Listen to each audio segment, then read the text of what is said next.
I'm going to show you some really essential knife skills for working with garlic, and I'm also going to talk about why you might use one cut versus another for when you're cooking without a recipe. Okay, first let's talk about the difference between a clove of garlic and a head of garlic, because I get this question a lot. This is a head of garlic.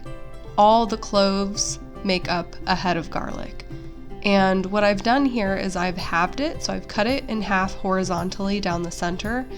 And the reason I've done this is because I want to roast this garlic, and so I'm going to wrap it in foil with a little bit of olive oil and roast it for about 40 minutes until it's really, really soft at about 375.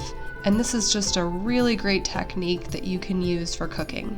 In culinary school, they showed us a couple of ways to open a head of garlic, one of them being with a paring knife.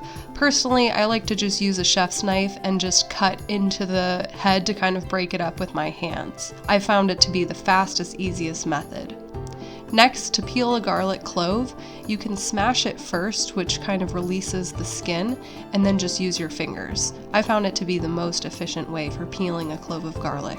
Whole cloves are great for when you're roasting because you don't want the garlic to burn, so it's better to use a whole clove. And if I am going to roast with garlic, sometimes I like to smash it just to release some of the juices and that flavor. A whole clove is also fantastic for when you want to infuse a sauce. I have a recipe where I infuse mashed potatoes with some herbs, and what I do is I put a smashed clove of garlic into my oil to make an infusion.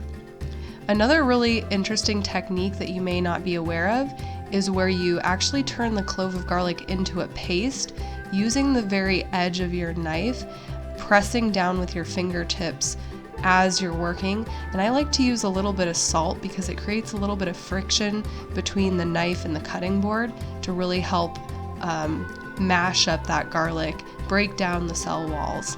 And this is just an all-around great technique for when you want to combine it with a quick and easy marinade or a salad dressing.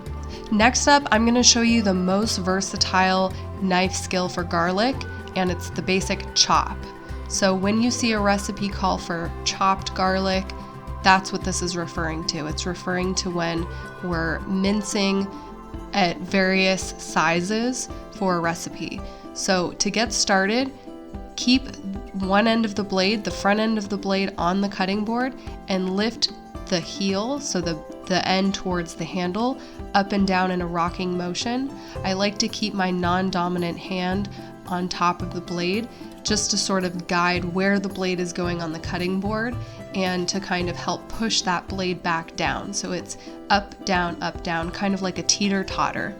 Now with a rough chop of garlic, that requires the least amount of chopping, and it's great for when you're just making a marinade, or if you are sauteing very briefly. I like to chop garlic larger so that it doesn't burn.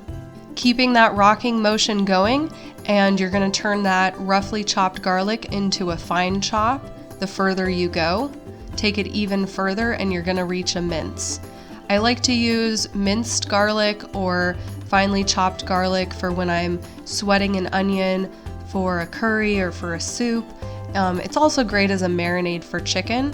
So now you know how to use knife skills for chopping, mincing, smashing, and creating a paste with garlic.